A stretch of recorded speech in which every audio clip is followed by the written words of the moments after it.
Hey everybody, Rhadamant here. Thanks for tuning in to Mountain Blade 2 Bannerlord, a Let's Play tutorial series. The scenario settings were voted by you all before the start of this series, and picking up where we left off, we have a very unique opportunity here to try to form our own kingdom. Now, what's really challenging about this is, in order to form a kingdom, you need to own territory first. Which means I need to own either a castle or a town before I'm allowed to form my own kingdom. So it's kind of a chicken and the egg situation here. So the best thing for me to do is to headhunt opportunities for me to capture a castle or a town easily and swiftly, allowing me to have my own kingdom. So that's basically what I'm going to be looking for. The ill-guarded territory. But before that, one other thing I really need to do is to level up my troops so that my individual army is as tough as they can be. Now, I do have the ability to create companion parties, but until I'm a kingdom, I don't really have the ability to control the companion parties, so they don't do anything. They just sort of ride about and do their own thing, which is not what I need them to do. I need them to be forming war parties. So instead, I'm going to just rely on my own stewardship and my own party, which means I need the best possible troops I can get my hand on.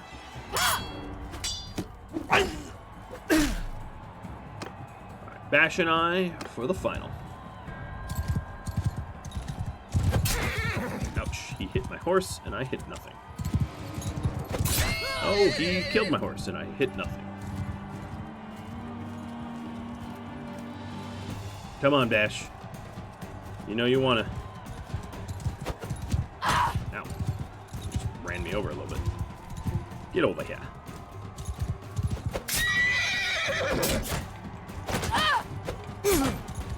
I think the best bet is to take the horse away so that we could just poke each other slowly. Makes for a boring final round, but at least a bit more predictable of an outcome.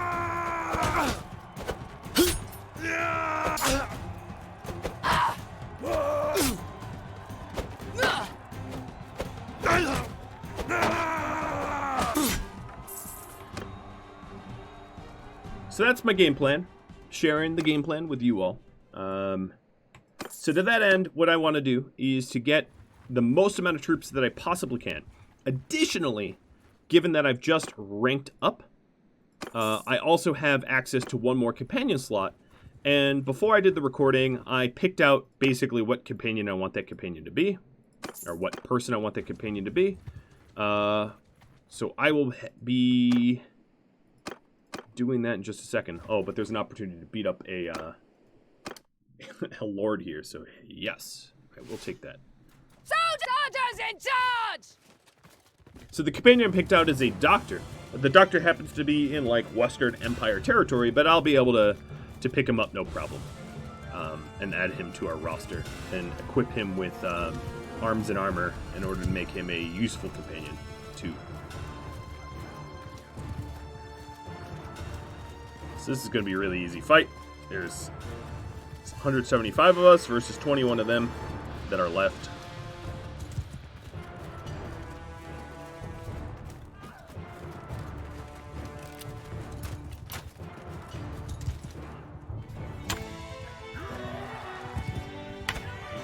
Victory! We whip the bastards! Good enough.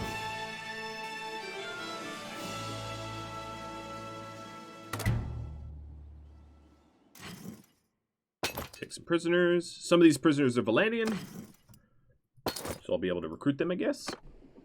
And let's head over to Jacqueline just to sell some stuff. Maybe enter an arena. Oh, yeah, there was an arena here. Perfect.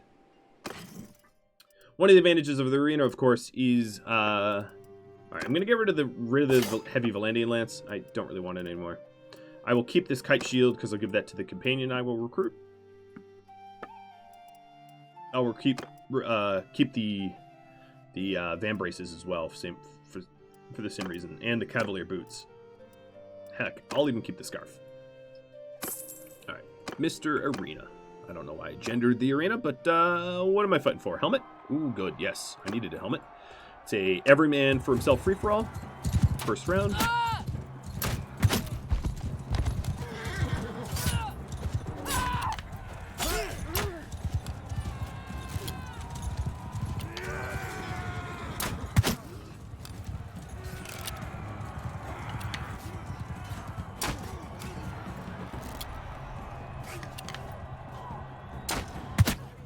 Sorry, Richard the Stag.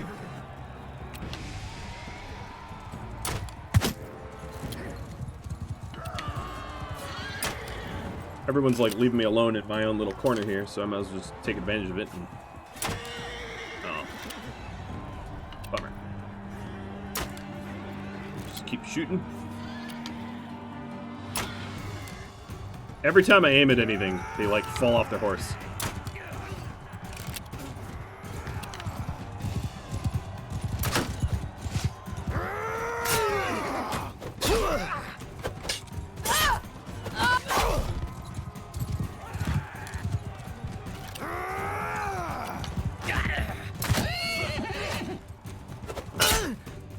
Done. Murdered your horse.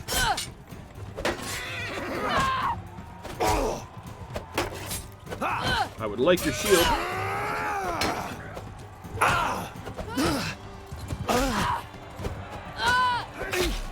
Uh-oh. There we go. There. Little sketchy there. I got surrounded, but, you know, turned out fine.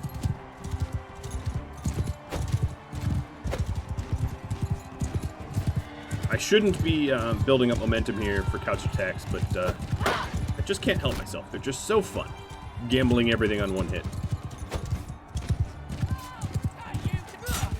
Bonk.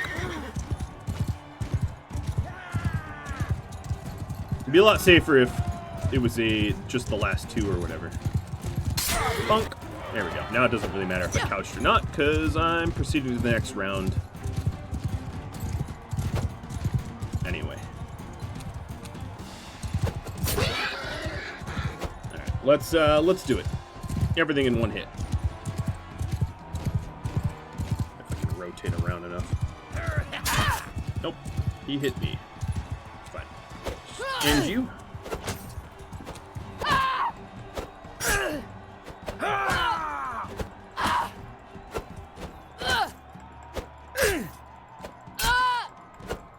I don't even care if I get knocked out. Yep, because I am proceeding to the next round, where I can then crush you. Ah, blocked.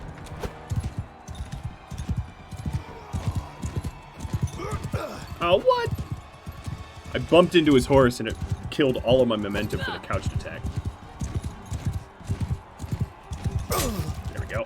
Gotcha. Little revengeance.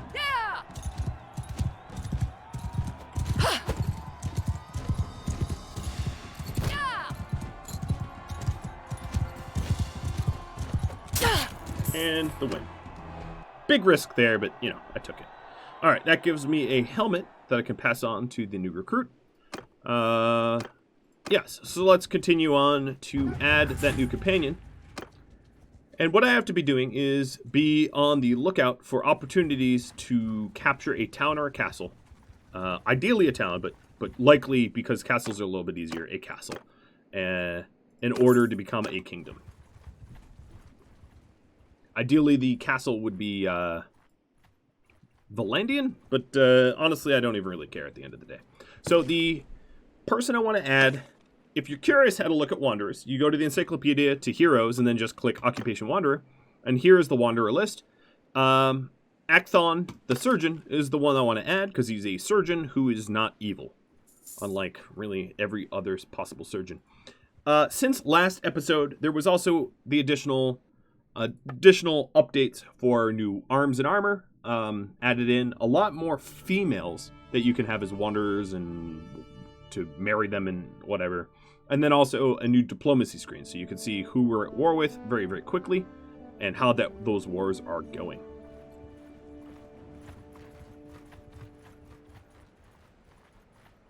So I'm eyeballing Ortisia. That would be a good town to capture. Right now there's 256 defenders, which is a bit too many for my army to take on, but I will keep it in mind. So right now what I want to do is to make sure... Yeah, I'll add you guys. Oops. There. Right now I'm going to recruit that... You know what else I want to do? I want to start riding a horse. It's not going to be safe for me to be horseless any longer, so let's give me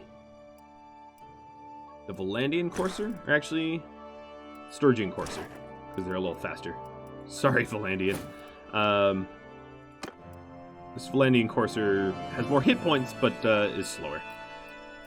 And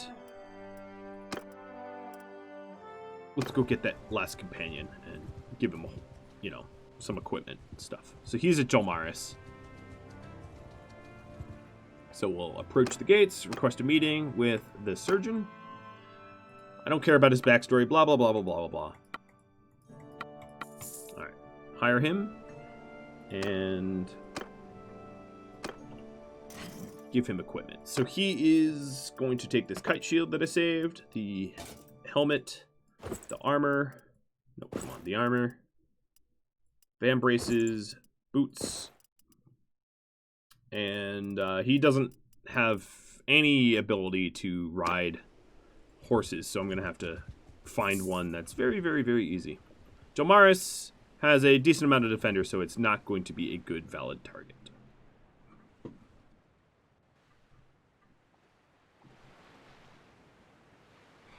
Tubalus Castle may be a good target for my first territory that I own. I'll have to keep an eye on that. Because I think it just changed hands. Western Empire isn't the normal owner of Tubalus, so it's possible it's very underguarded.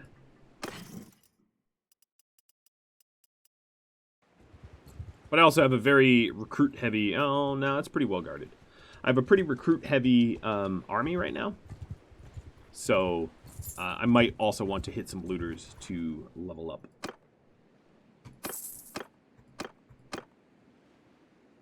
So I'm going to do some trades here. First things first, getting rid of some junk armor and a lame horse. Let's get you a sumpter horse and a basic saddle. And take a look at your skills. So he has one-handed, throwing is your weapon. So I need to give you things to throw. Alright, I don't really think you're going to be throwing very much. Throwing weapons are kind of underpowered. The javelins do hit for a lot, but you don't get a lot of them. So you don't get to, you know, the amount of enemies that you can kill with a javelin, with javelins versus arrows or bolts, much, much, much, much less. Just because you have far too few opportunities to attack. So Guranthor Castle has been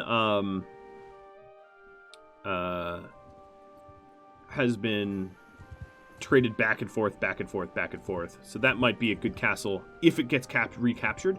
But another thing to analyze if you are thinking of forming your own kingdom is look at the diplomacy screen and who is strong. So like right now, Sturgia is pretty weak. And the Western Empire is pretty weak. And those two would be the easiest to declare war on. Because in order to form my own kingdom, what I'm going to have to do is leave the kingdom and just be on my own, and then siege a castle to capture it. And then once I own a castle, I am eligible to form my own kingdom in that order. Which is, to say, not that easy to do. So before we go any further, let's drag you up. I'm going to give all of my companions their own battle group, which is 5. And then I want to give all my recruits their own battle group as well, so that I can level up the recruits more quickly. Once I become a kingdom, I'll be able to immediately form companion parties in order to defend myself. But until that happens, I'm really on my own. Very, very tricky stuff. There's a lot of comments that I've received about this, saying that basically forming your own kingdom is impossibly difficult. And I would disagree. I did play this on Twitch to learn the mechanics of the game before it became a YouTube series. And in the Twitch series, in 2 different occasions, was able to very definitely form my own kingdom. But essentially what happens, and I'll just allow this sort of pseudo-auto-resolved battle to take place. Essentially what happens is when you form your own kingdom and you start to own territory, all the other kingdoms will see you as a very easy target to defeat, and they will declare war on you. So what's very important for you to do right at the start of your formation of a kingdom is to recruit as many vassals to your side as possible so that your kingdom doesn't look so squishy, essentially. And if you don't do this, you will be beset by so many war declarations that it's going to be basically impossible to keep your own territory. You can also have your own troops, have your own, rather, clan parties. So right here, as you can see, I can create 2 additional parties. Now, I would say there's basically no reason to do this until your kingdom, because you won't be able to issue commands to your parties. They will just, like, ride around aimlessly, which is totally worthless.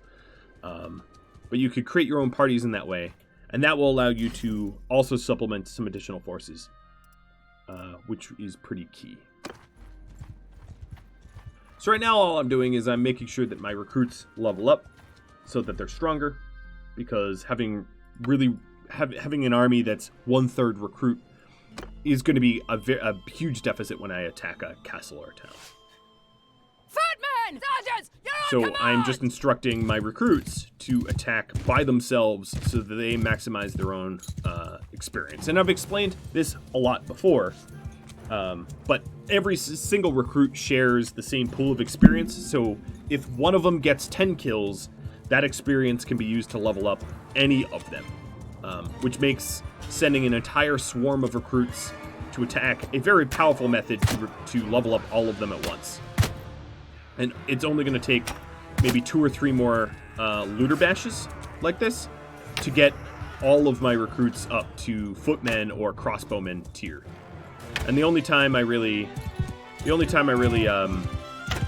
start to fight is when the looters are fleeing and the recruits aren't going to have any chance to chase them down, right?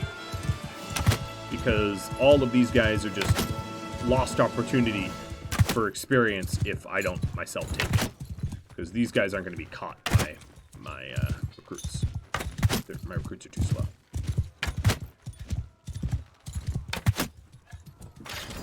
Alright, so I did lose 1 recruit. 1 died in that fight. I also happened to just have a sharpshooter level up. Just by chance, I think they sniped 1 from distance. As you can see here, 27 of my 41 recruits are level to go, ready to go immediately up to next tier. And if I continue this, more and more of them will be ready.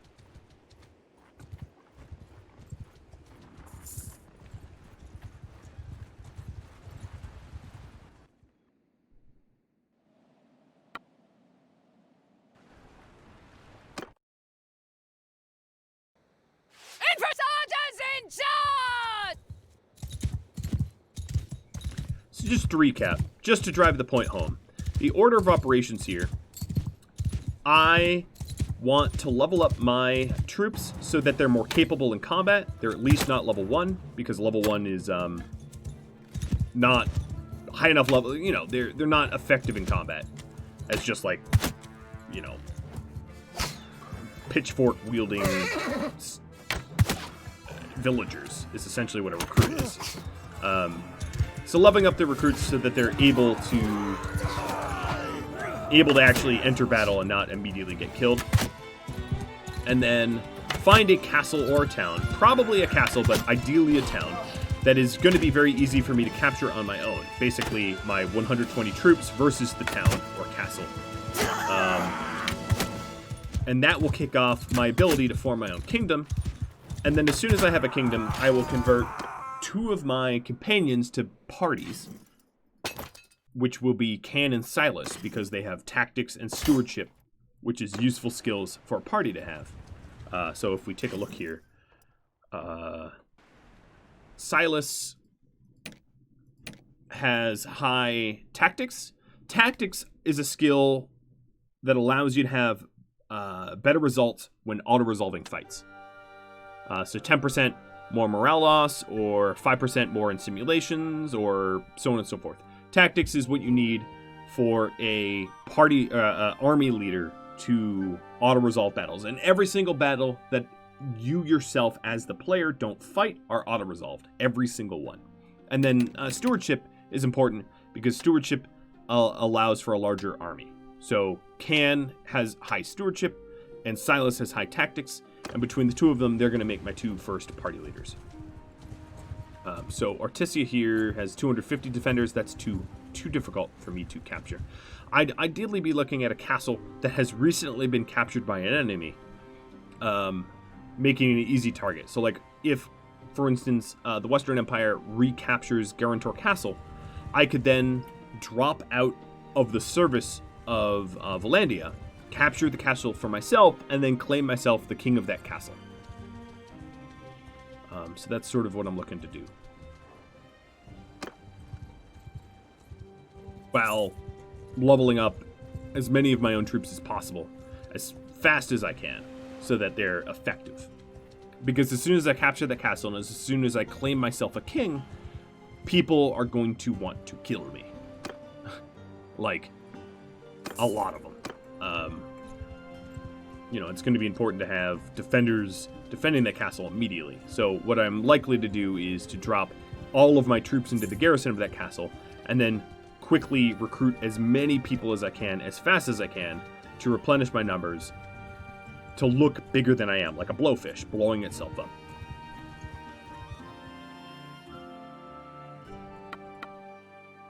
Oops, what did I just click? I think I clicked to it. Yeah, I clicked to attack. I'm good. Another way to do this, to bolster up your own numbers, Infantry! Sergeants, take off! is to add vassals to your kingdom. So basically talk to other nobles and try to convince them that your quest to become a king, or in my case a queen, is more valid than their service to their own king or queen. And to hire out mercenary companies. Now, mercenary companies will come and go. They don't have allegiances or loyalties or anything. So if you go with the mercenary company, they might abandon you in the middle of the battle. That's just what they do. So I would highly, if you're in a pinch, yes, mercenary companies are going to be very, very useful. But I would highly advise you to get some loyal vassals.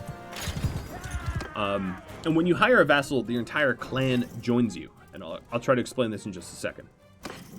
So let's just take one random vassal, one random person. So if I check kingdoms, let's say Vlandia, if I convinced Ingolthur to join me, his sons Amalgan, Morkan would also join me. So not only would Ingolthur and his army pledge allegiance to me, but his 2 sons would too. So I would get 3 armies.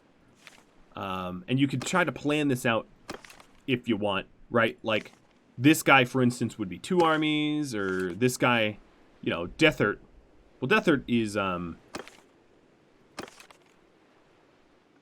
not someone I'd be able to add because he's the king of Vlandia.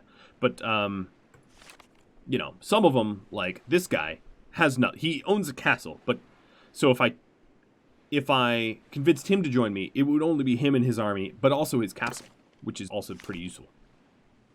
So not all clans are the same, and because I belong to a clan right now, if I go to the kingdom tab, the clan tab rather, you can see how many members there are. So Dethert's family is the largest, but I'm not going to be able to convince him.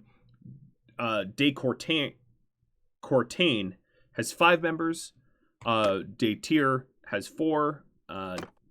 De Rhadamant or whatever has 5. You can see who's going to be more valuable of a vassal to you versus who won't be.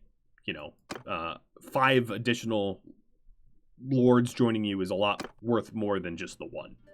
And if I find a situation where I can capture a castle and form my own kingdom, obviously you will see this in action in person. So a bunch of the Vlandians just got captured by Khuzait. So let's see where that happened. It was wherever Morkan was. So they were at Artisia when that happened. And this is a way for me to figure out where there might be territory up for grabs. So Artisia is right now sort of the most battled over territory. And as a result, if I want to form my own kingdom, Artisia is going to be a really good target for that. Footman! Take over command! Normally towns will have a garrison of like 300 to 500, which for my 125 troops is just an impossible task. That even if somehow I manage to eke out a victory, miraculously, I won't have enough people left over in my own army to defend it, and therefore I won't get to keep it. Whereas a recently captured castle might only have 70 defenders, and my 125 defenders will definitely be able to defeat 70 defenders without too much trouble, and then I'll be able to not lose too many in the capture of that castle, and I'll be able to also keep it. So it's important for you to very strategically and advantageously pick your battles, especially early on when you're weak. So my recruits, 39 of 42, are ready to go. I only need maybe one more decently sized looter group. Oh, Deathert, the king, was just captured. All right, so this looter group of 23 should do it. Should put all of my recruits over to tier 2. And then I can start lurking around castles that I think are going to be easy for me to capture. Or towns. I think castles are probably more reasonable because they're easier. They have smaller garrisons. But towns are... Sergeants, take command! The difference between castles and towns will bring you a lot more money. Castles will sort of pay for their own garrison. But castles will pay for multiple armies.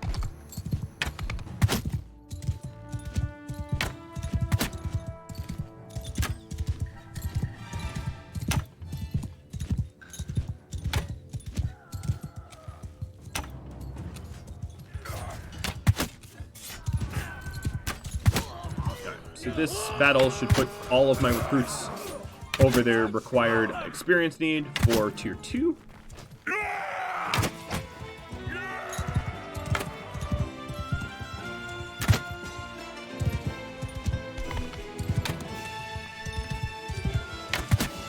Start using the one-handed.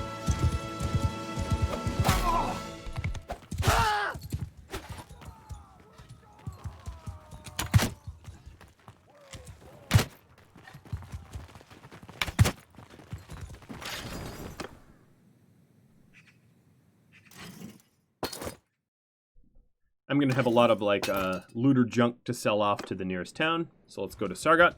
So yeah, if we take a look, yeah, all 42. So 1, 2, 3, 4, 5. 1, 2, 3, 4. They all leveled up. This crossbowman stack is ready to go as well.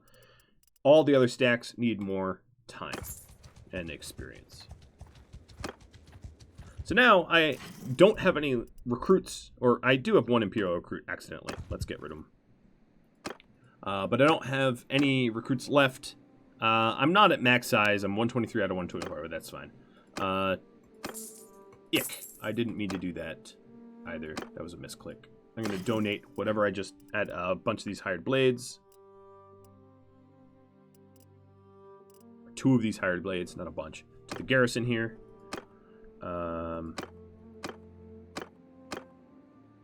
Let's make sure I have enough food, because it looks like my food is 8 days of food until I'm starving. That's not good.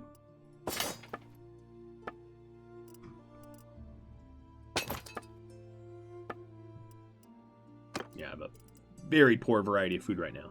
So let's add some grapes, add some fish, some meat, some beer, some olives, butter, dates, cheese. I'll pay a bunch of money, but this will keep me fed. Now, I'm on the hunt for easy-to-capture towns, so that I can become a queen.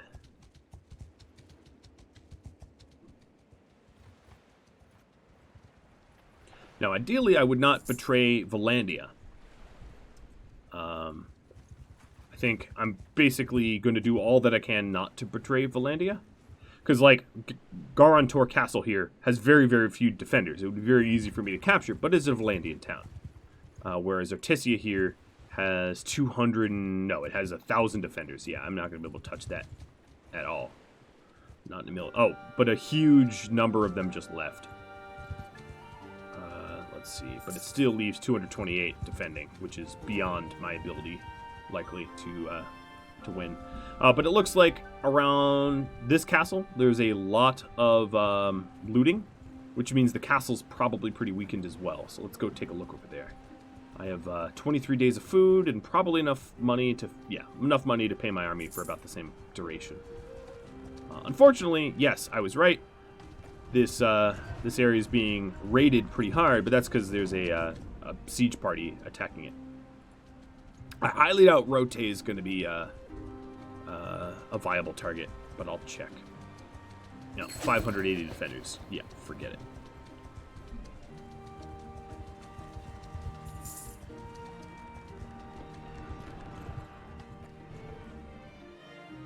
Let's check these castles up here. Gersegos. Krenerog I see in the newsfeed pop up a lot, so Krenerog might be a good target as well.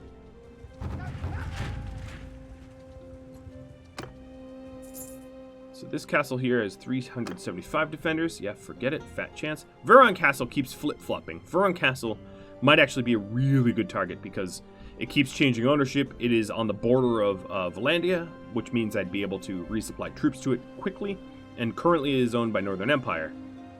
So as long as I can stay out of the target of Maniteos, this is a very good target if it doesn't have too many defenders, which it doesn't. All right, so here we go. Here is the moment of truth. I'm going to leave the kingdom here. I no longer have a mercenary contract. And what I want to do is declare war on the Northern Empire. Or rather, because I'm just a mercenary, have the Northern Empire declare war on me. So I'm going to force the peasants here to give me supplies, which is it's a hostile action. It's not very honorable action. It isn't chaotic good of me to do this. It's just something I need to do. I'm going to tell every single one of my troops to just do all that they can to defeat this defending army.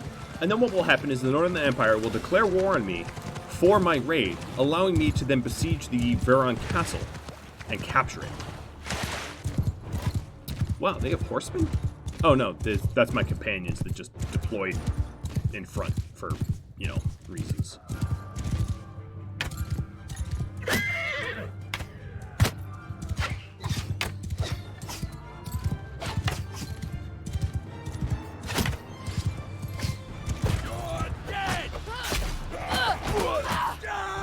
Let's not get too hurt because I'm going to have a big siege to do in a moment.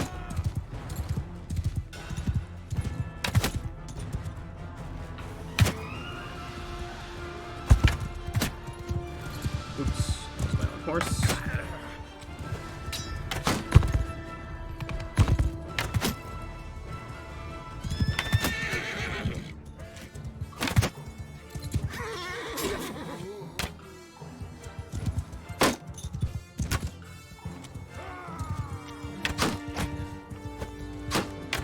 Here comes the bulk of my forces, and the rest of these town defenders will go down without much effort.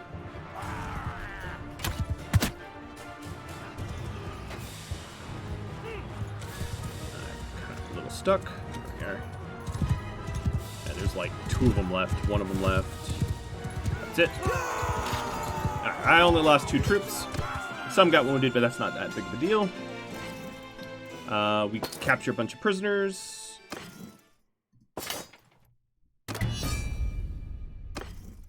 And then grab the supplies that I demanded.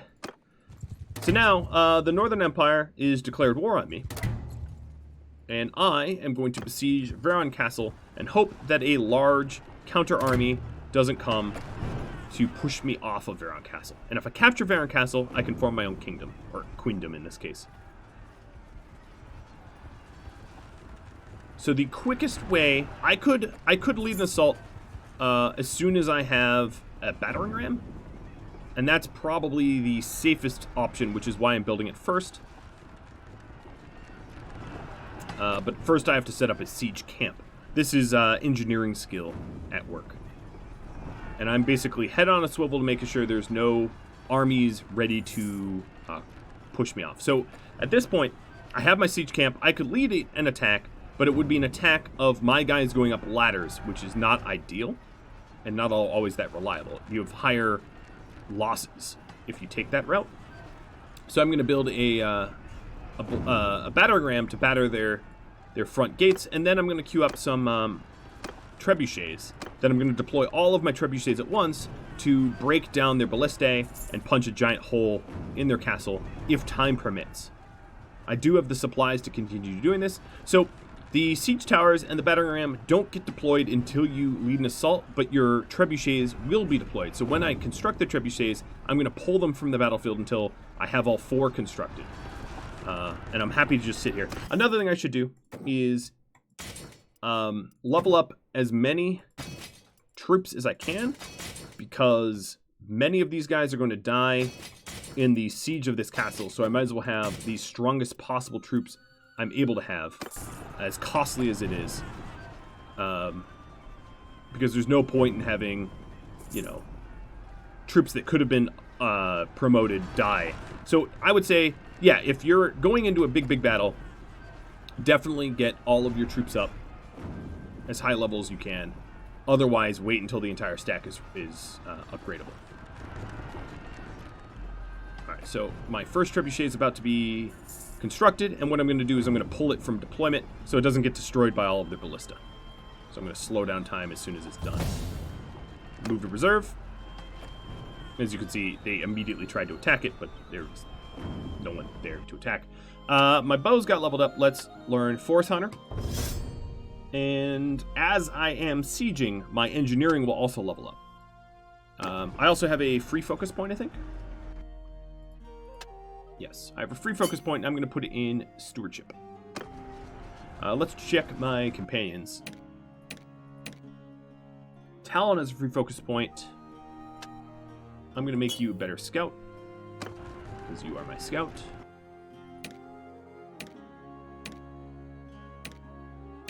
And that's all of anyone that is leveled. As far as parties go, all of these Imperials want to join me, but I'm just going to free them all. I don't really have interest in keeping them, because I'm not going to be able to ransom them off anytime soon. So I'm still head on a swivel, making sure that I'm not going to get ambushed by a counter army while I build my trebs. And keeping in mind that I could siege at any time, and I only have 16 days of food left, but they don't have food left. Which, again, the longer this siege proceeds, the more advantageous it becomes for me. So what did I just level up in?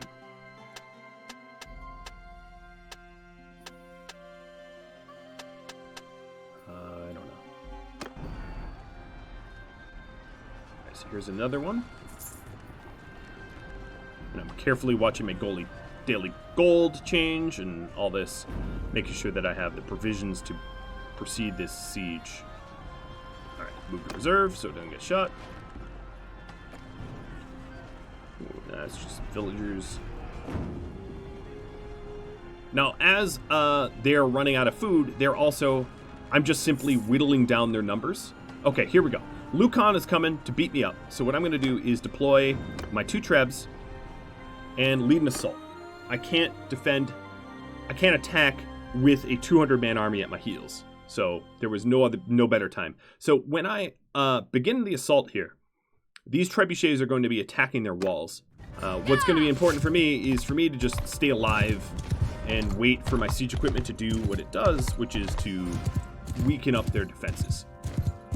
I'm not going to issue any orders for any of my troops to do anything, because they all are basically given default orders to, you know, to be the most effective they can be. Oh, man.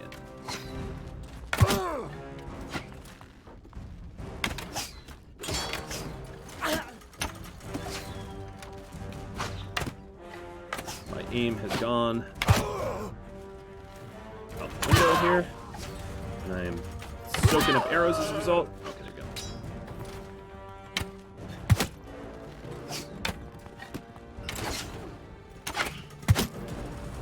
As you can see, the trebuchet boulders are getting launched into their defenses,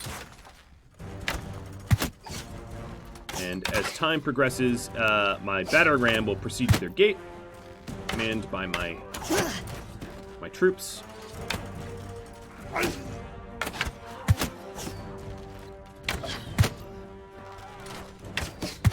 Fortunately, I'm almost out of arrows.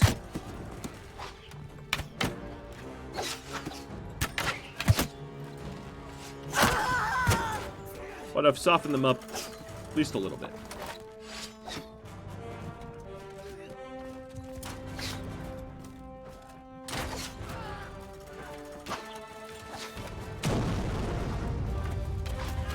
You can probably hear the trebuchets landing boulders on this castle.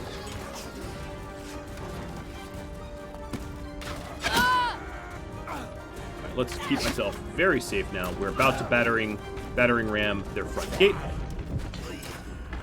As you can see, I've only lost 4 troops. They've lost 23, so the numbers are in my favor. And we're landing ladder attacks. Now, given my current health, I really have to stay low and protected if I want to survive this. But that front gate is about to go down.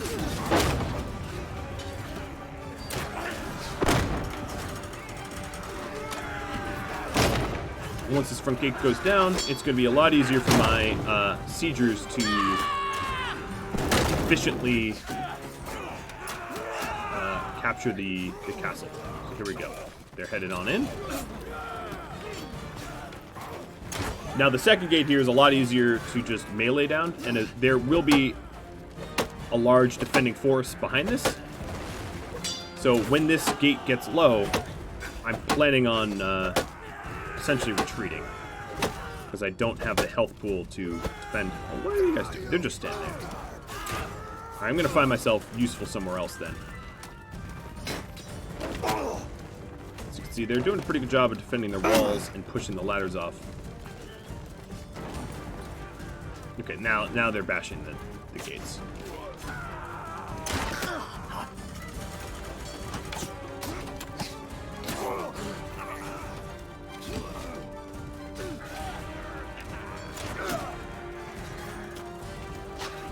I'm going to try to get resupplied with arrows. I'm going to try to find a basket of arrows. Looks like the western or left, I don't know if it's west, but the left ladders are being breached, which is probably our best attack point at this point. That looks to be the most successful.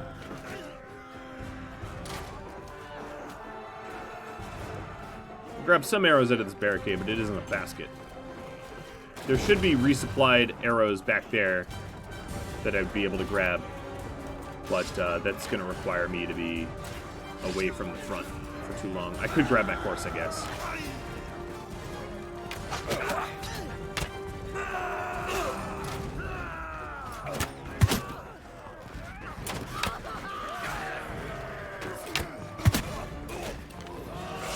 Alright, don't have a lot of health, but let's go for it. Oh. Nope. Ah, I'm downed. Okay. Well, this at least allows me to fast forward the remainder of the battle. The guy in the, no. Alright, so we captured it. Gained a whole bunch of morale.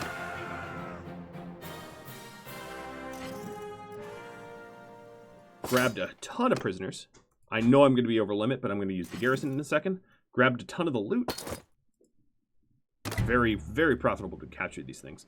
And then it's fallen to me. The castle is mine. And I can immediately go to my clan tab. Let's get in this castle. Go to the dungeon. Manage the prisoners.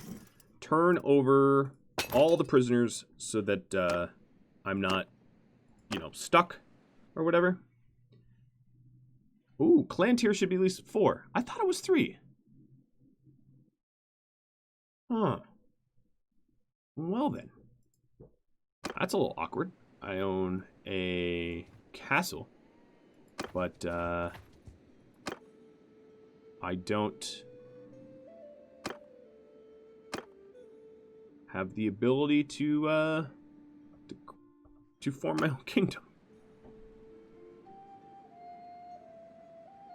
Well, one of the advantages of owning a castle, of course, is it provides income. As you can see, Veran and Veran Castle gives me enough to support the wages of my own troops. And then, of course, the castle can have a garrison of its own. So I'm going to end the episode here. And we'll have to pick up next time after capturing Veran Castle. Well, thanks for watching, everybody.